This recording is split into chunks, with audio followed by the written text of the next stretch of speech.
I heard him laughing upstairs again last night.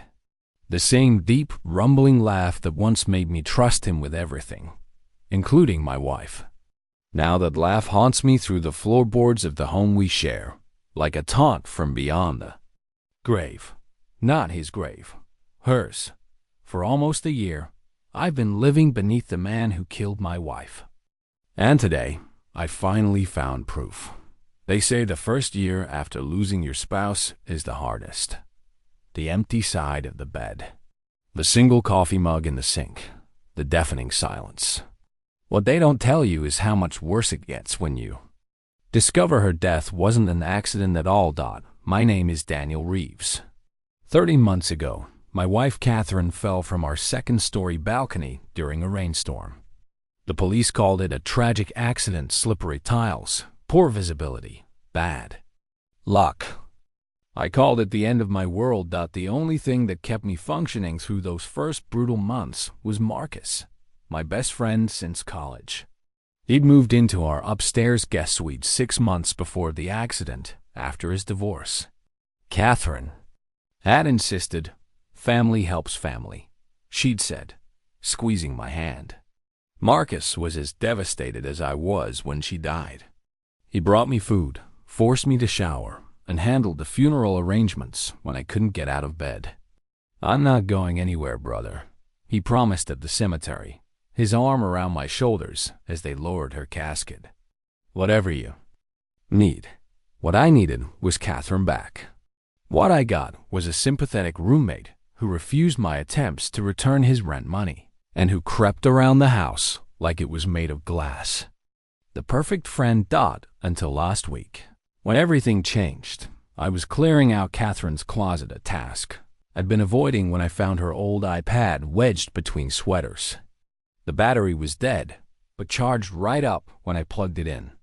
I wasn't looking for anything specific. Maybe photos I hadn't seen. Maybe comfort. What I found was a private messaging app I'd never seen her use, with hundreds of exchanges between her and Marcus. Messages that started 6 months before her. Death. I can feel you breathing when we pass in the hallway. It's torture not to reach for you. Daniel's working late again tonight. My bed. 1 hour. We can't keep doing this. I can't stop. I don't want to stop. The timestamps told a story. Late nights, early mornings, stolen moments while I was at work. Their affair had started almost immediately after he moved in. The betrayal hit me like a physical blow, leaving me gasping on the bedroom floor surrounded by her clothes that still, faintly, smelled like her. But it was the messages from the week before her death that turned my grief into something darker. He suspects something. I saw him checking your phone. What did you tell him? Nothing. But we need to talk about options. I'd leave him for you in a heartbeat. But you know what the prenup says. I get almost nothing. There are other ways to be together. More permanent solutions. I'd never checked her phone.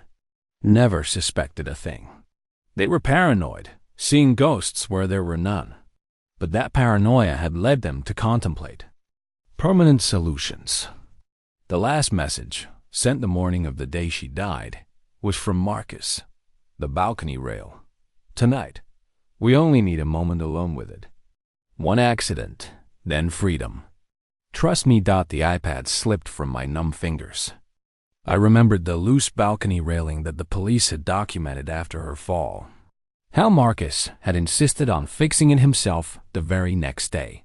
You have enough to deal with, he'd said. All this time, I'd been living with my wife's killer, thanking him for his support, watching movies with him on weekends, and splitting the cost of utilities.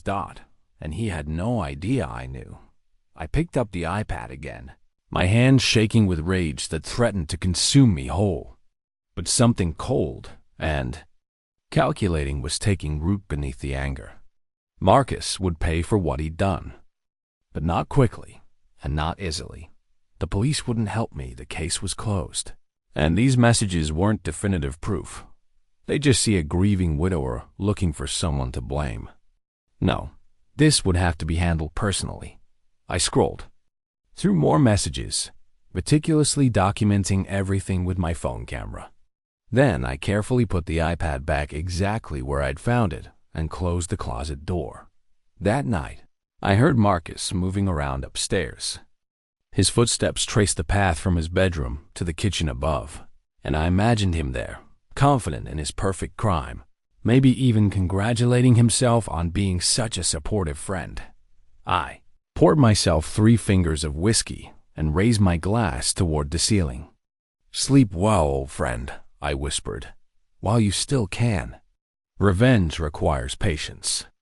I learned this in the weeks that followed my discovery as I crafted a smile each morning when Marcus came downstairs for coffee. I forced laugh lines around my eyes when he told jokes. I accepted his invitations to watch basketball games as if nothing had changed.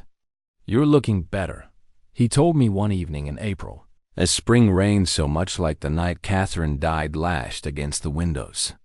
"Starting to seem like your old self again." I nodded, letting the mask slip just enough to show genuine emotion. "I'm getting there. Some days are harder than others. Anything I can do?" He leaned forward, all earnest concern, and it took everything in me not to lunge across the coffee table and wrap my hands around his throat. "Actually," I said, "I've been thinking about dating again." The flash of alarm in his eyes was almost imperceptible, but I caught it. In that moment, I understood. He'd never intended to move out. Our arrangement, me downstairs, him upstairs, in what had been meant as a temporary sanctuary, had become his permanent solution. He'd eliminated Catherine and kept the house, all while playing the role of supportive friend. "Wow," he said, recovering quickly. "That's big. Are you sure? You ready?" I shrugged. "Life's short. Catherine would want me to be happy." "Of course she would." His smile didn't reach his eyes. "Anyone in particular?" "Maybe." I let the word hang between us. "I ran into Vanessa Jenkins at the grocery store last week. You remember her from my office Christmas party last year. Blonde, legs for days?" Marcus nodded too casually, vaguely. "She asked me out for drinks." This was a lie, but I watched it land like a dart between his eyes. "I think I might take her up on it."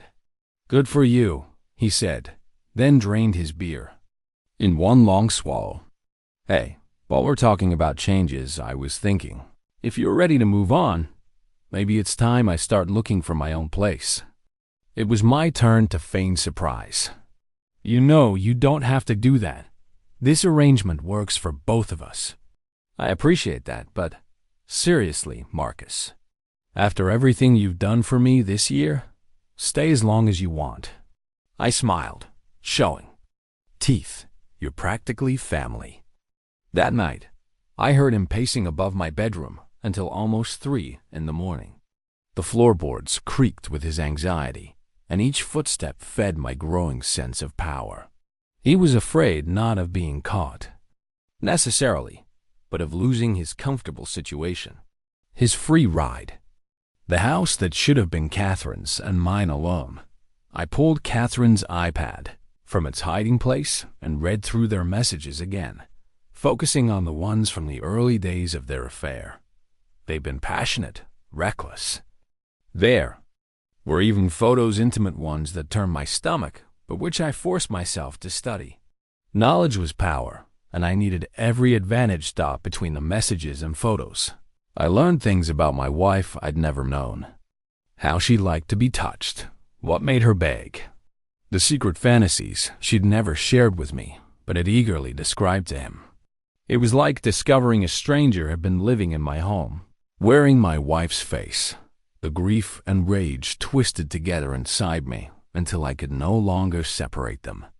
I didn't know if I was more devastated by losing her or by learning she'd never truly been mine. But neither emotion would control me. I would channel both into making Marcus suffer. In the messages, I found my first real opportunity. Catherine had mentioned a small birthmark on Marcus's inner thigh, shaped like Florida. She'd written with a laughing emoji, a detail she couldn't have known without seeing him naked. a detail his ex-wife could confirm. I composed an email to Lisa, Marcus's former wife, whom I'd met several times during their marriage. We'd never been close, but she'd sent a condolence card after Catherine's death. My message was casual. I was going through old photos, found some from a beach trip with her and Marcus years ago. Thought she might want them for her memories. Her reply came the next morning.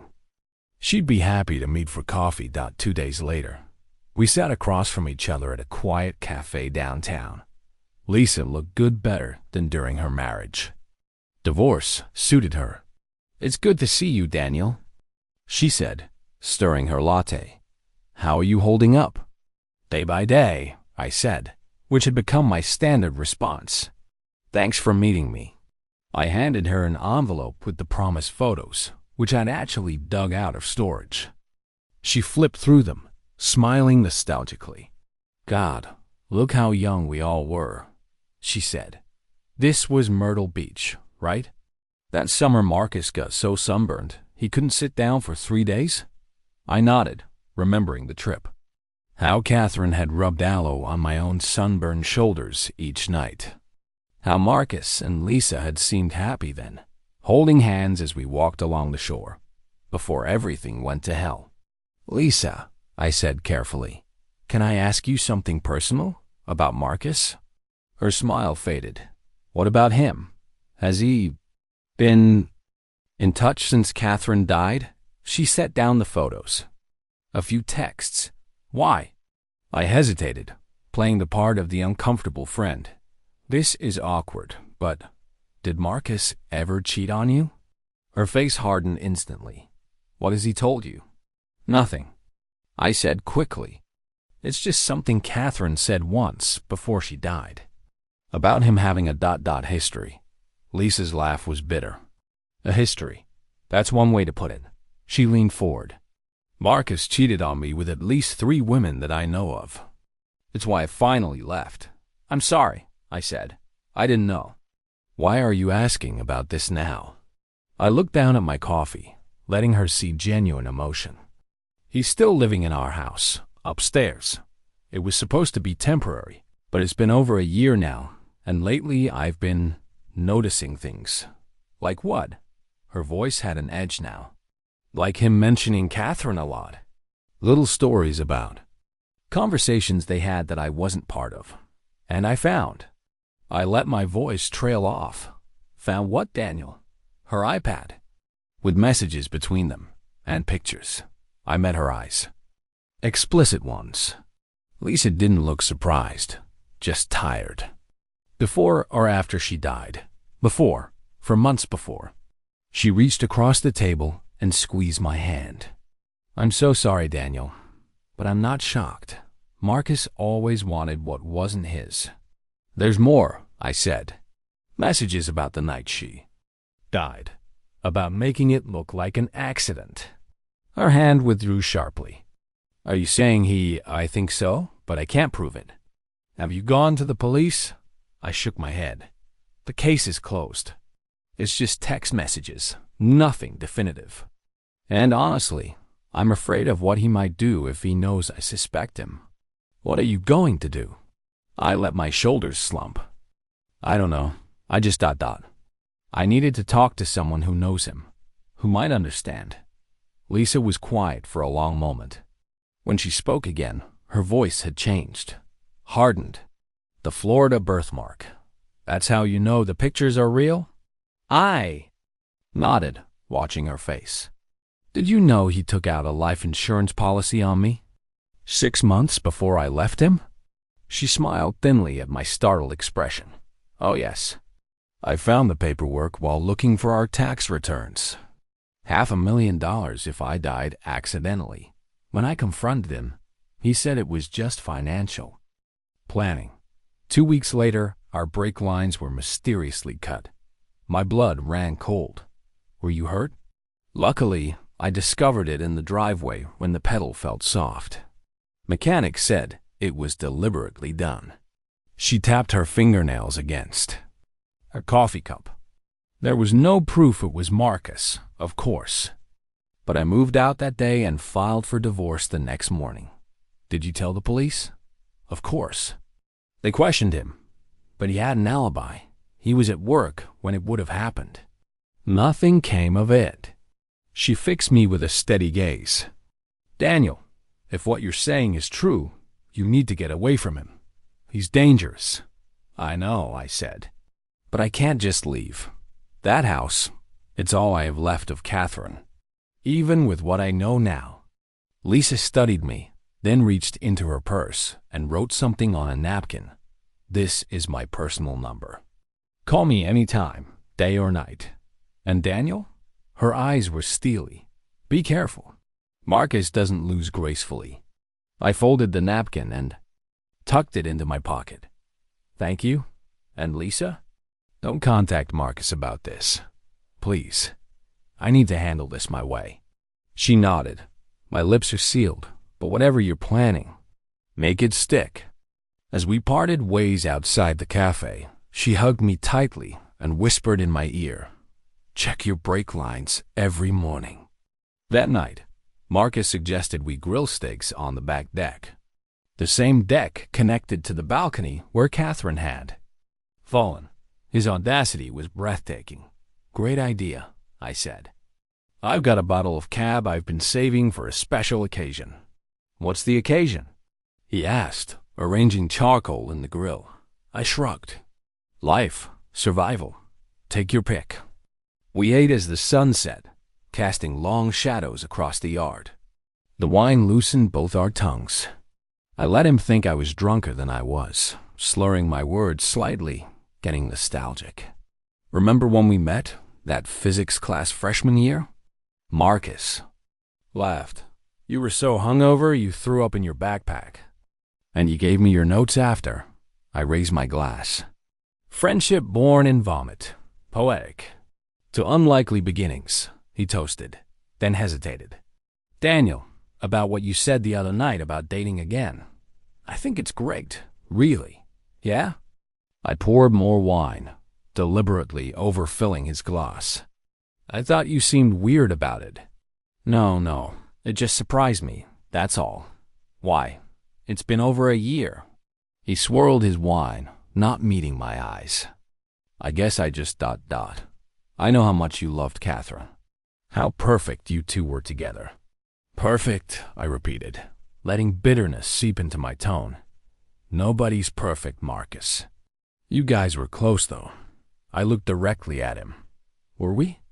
Sometimes I wonder if I ever really knew her at all. His eyes flickered up to mine, wary. What do you mean? Just that people keep secrets, even from the ones they supposedly love. A tense silence stretched between us. Finally, he cleared his throat. More wine? Sure. I held out my glass. You know what's funny? I keep thinking about that night. The night she died. His hand trembled slightly as he poured. Funny isn't the word I'd use. No, I agreed. But strange. How I was downstairs watching that Dodgers game, and you were supposedly out with clients. I was out with clients. His voice was carefully neutral. Right. But then you came home early, around 10. Just minutes before she fell. Did I? It's all a blur now. He set down the bottle. Why are we talking about this, Daniel? I leaned back in my chair, watching him, just trying to piece it all together, for closure. The police said it was an accident. The railing gave way. I know what the police said. I'm asking what you say. His knuckles whitened around his wine glass. I say it was the worst night of my life. I heard her scream, ran outside, and found her. Found her on the patio. I called 911 immediately. That you did, I acknowledged. Very quickly.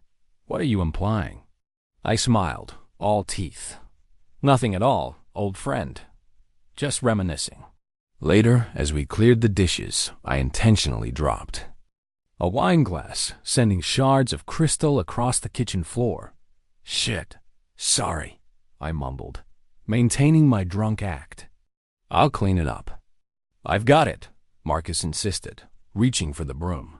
You're pretty wasted, man. Not that bad, I protested, but let him take over. As he swept, I casually said, Hey, I've been meaning to ask you something. What's that? He bent to sweep glass into a dustpan. Did you fuck my wife before or after? The view. You moved in with us? The dustpan clattered to the floor, scattering glass everywhere again. Marcus froze, then slowly straightened. His face had gone completely white. What did you just say? I leaned against the counter, dropping the drunk act entirely. You heard me. Daniel, you're drunk. You don't know what you're saying. I'm not drunk, and I know exactly what I'm saying. I pulled out my phone and held it up, displaying one of the explicit photos I'd found on the iPad. Does this jog your memory? Marcus stared at the screen, then at me. A series of expressions crossed his face. Shock, fear, calculation, and finally, a strained resignation. How long have you known? He asked quietly. Long enough. I put the phone away. Did she fall, Marcus, or did you push her? He took a step back, glass crunching under his shoes. It was an accident. Bullshit. I read your messages. About the balcony rail. About your permanent solution. Those messages weren't. They didn't mean what you think. No? Then what did they mean? His eyes darted toward the doorway, measuring the distance, calculating if he could make it past me. He couldn't. We were in love, he finally said, as if that explained everything. It wasn't supposed to happen, but it did. We wanted to be together. So you killed her? The rage I had been containing surged up, threatening to overflow. Some love story. I didn't kill her. His voice rose. The railing was loose, I'd been meaning to fix it for weeks. She was leaning against it during our argument, and it just gave way. You were arguing? About what? He ran a hand through his hair. She wanted to tell you. About us. Said she couldn't live with the lying anymore. I told her we needed to wait, that you were still too fragile after your father's death. She got upset, went out to the balcony to cool off, and then you followed her out there. I finished for him. Saw your opportunity with the loose railing. One little push. Then His shout echoed through the kitchen. It wasn't like that. When the railing gave way, I tried to grab her. I tried to save her, Daniel. You have to believe me. Like you tried to save your marriage. Like you tried to save Lisa when her brake lines were mysteriously cut. His expression shifted from desperate to dangerous in an instant. You've been talking to Lisa? What else has she been saying about me? Enough to know this wasn't your first attempt at solving a problem permanently. Marcus's face hardened. Lisa was unhinged at the end. Paranoid. Making up stories. Was Catherine making up stories too? In these messages where you're planning. Her accident? You're twisting everything, he said. But his eyes betrayed him. Cold. Calculating. The mask of grief and friendship completely gone now. I stepped closer, glass crunching under my feet. You know what I think, Marcus? I think you saw opportunity. My wife, my house, my life. You always were jealous of what I had. That's not. You moved in here with your eye on Catherine from day one. You seduced her, convinced her to cheat, and when she got cold feet about leaving me, you killed her. But you didn't count on the prenup, did you? The one that said everything stays with me if she dies. He was silent, jaw working. So you played. The grieving friend instead. Kept your room upstairs. Bided your time. I smiled coldly. Were you planning another accident for me eventually?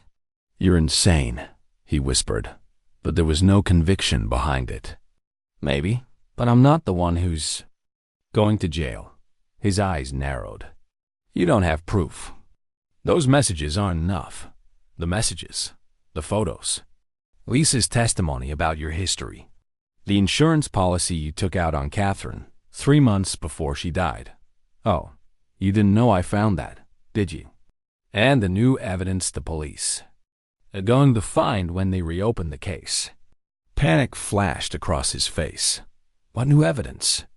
I pulled my phone out again and pressed play on a recording. His own voice filled the kitchen. We were in love. She was leaning against it during our argument, and it just got that way. Recorded conversations aren't admissible, he said, but he was backing up now, looking for escape routes. Maybe not, but they'll make the police take a much closer look at everything else. The forensics they missed. The witnesses they didn't interview thoroughly. Like our neighbor, Mrs. Abernathy, who told me last week she saw you on the balcony with Catherine. That night, gesturing angrily.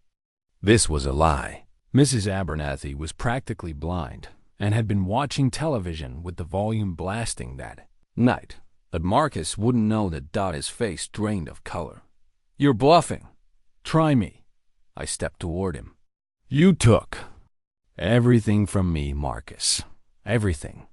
Did you really think I wouldn't eventually figure it out? For a moment, I thought he might lunge at me. His hands curled into fists, his body tensed. But then something seemed to deflate in him. The calculation returned to his eyes. What do you want? He asked quietly. What do I want? I laughed. Harsh sound I barely recognized. I want my wife back. I want the last year of my life back. I want to erase the image of you touching her from my mind. I can't give you those things. No, you can't. I leaned in close. But you can suffer like I've suffered. You can lose everything, like I lost everything. Tell me what you want, he repeated, more urgently. I stepped back. Pack your things. Be out of this house by morning. Confess to the police. Face whatever. Consequences come. You're asking me to ruin my life. No, Marcus, I'm giving you a choice. Leave and confess, or stay and face what I'll do to you if you're still here tomorrow. Is that a threat? It's a promise. We stared at each other across. The kitchen, broken glass between us like the shattered remnants of our friendship. Finally, he nodded once, tersely. I'll be gone in the morning. Good. I turned toward the door, then paused. And Marcus? If you ever come near this house or me again, I'll finish what we started tonight, and they'll never find your body. I left him standing there, surrounded by broken glass and broken lies, and went to my bedroom. I locked the door, though I doubted he'd try anything tonight. Not with what I knew. I didn't sleep. I sat in the dark, listening to him moving around upstairs, drawers opening and closing, footsteps pacing. Around 3 in the morning, I heard him drag something heavy across the floor, a suitcase. Probably, and then silence. Dawn was breaking. When I heard his car start in the driveway. From my window, I watched him load 2 suitcases into his trunk. Looking up at the house one last time before driving away, I should have felt relief, vindication, some sense of justice for Catherine. Instead, I felt hollow. The revenge I'd planned so meticulously had come to fruition, but it didn't bring her back. It didn't even answer all my questions. Had she really loved him? Had she regretted betraying me in those final moments? Would she ever have told me the truth if she'd lived? I would never know. I poured myself a drink, morning be damned, and carried it upstairs to what had been Marcus's room. The space was mostly cleared out. Bed stripped, closet empty, bathroom wiped clean. On the nightstand, he'd left a handwritten note. Daniel, I know you won't believe anything I say, but the truth is, I loved her. And I loved you too, in my way. I never meant for any of this to happen. She did fall accidentally. But you're right about one thing. I could have prevented it. I could have fixed that railing weeks earlier. I could have grabbed her more quickly. I could have been a better friend to you both. I'll stay away as promised. But I won't confess to a murder I didn't commit. Call the police if you must. Show them the messages. Do what you need to do. For what it's worth, I'm sorry. More sorry than you'll ever know. Me crumpled the note in my fist. anger surging anew at his continued denials. But as I stood there in his empty room, reality settled around me like dust. What if he was telling the truth? What if it really had been an accident? Just a terrible coincidence at the worst possible moment? No, the messages couldn't be explained away. The timing was too perfect. The loose railing, the life insurance policy, his history with Lisa. He was guilty. I knew it in my bones, and yet doubt crept in like a thief. Without a confession, would I ever be completely certain? Could I move forward with my life, or would I be trapped forever between grief and vengeance, never fully believing either narrative? I looked out the window at the balcony where Catherine had died. The new railing gleamed in the morning light. Solid and secure, Marcus had replaced it himself with care and precision the day after her funeral. Why bother with such quality work if his goal had been to kill her all along? To kill me eventually? The questions multiplied, feeding on each other like parasites in my mind. I pulled out my phone and stared at Lisa's number. She would help me take this further. She would testify about the brake lines, the life insurance, Marcus's history of deception. With her help, I could probably convince the police to reopen the case. But at what cost? More months, maybe years, consumed by anger and investigation. More uncertainty, more pain. And if he was telling the truth, if Catherine had simply fallen during an argument about their affair, wasn't that almost worse? To know she died while fighting for a future with him? I put the phone away. There would be time for decisions later. For now, he was gone. The second floor was empty. The house was quiet in a way it hadn't been for over a year. I walked to the balcony and stepped outside, gripping the new railing. It didn't budge. Solid as iron. Far below, the patio stones where Catherine had fallen were washed clean. No trace remaining of that rainy night, of her blood, of her life. I miss you, I whispered to the empty air. Even knowing what I know now, the morning breeze carried my words away, offering no answers in return. Just silence and sunshine and the long, uncertain path forward. I had survived the first year of grief. I had uncovered the betrayal. I had driven away the man who might have killed my wife. Now came the hardest part, learning to live with the truth, whatever it might be. I turned and walked back inside, closing the balcony door firmly behind me. The second floor would remain empty now, a monument to everything I'd lost and everything I'd learned. Maybe someday I'd sell the house, start fresh somewhere without ghosts and memories. Maybe someday I'd even find love again, with eyes wide open this time. But today, in this moment, I simply existed in the after. After Catherine, after Marcus, after certainty, and somehow that would have to be enough.